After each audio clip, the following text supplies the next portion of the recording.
At 6:04, a 22-year-old suspect is now behind bars after a deadly campus shooting at the University of North Carolina in Charlotte. Investigators are providing us some new details.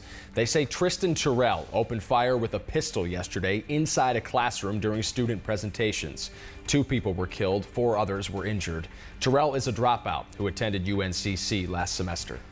Well, right now, a 12-year-old is in custody charged with threatening his school in Prescott Valley. Police say the student at Granville Elementary School made terrorism threats, saying he would bring a gun to school and become a school shooter.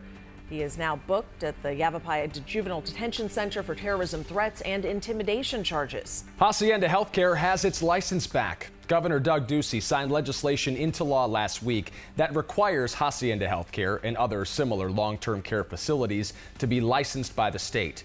An incapacitated woman was raped and later gave birth at Hacienda late last year, shining a light on a lack of oversight at such facilities. A man has been arrested after a pursuit in a stolen bulldozer Tuesday in Kingman. Deputies attempted to stop the bulldozer, but the driver, 35-year-old Jeremy Sterling, lowered the blade, creating a trench in the road. Deputies say Sterling damaged a water line and several mailboxes before the bulldozer eventually stopped. It was found to be stolen from the Mojave County Road Department.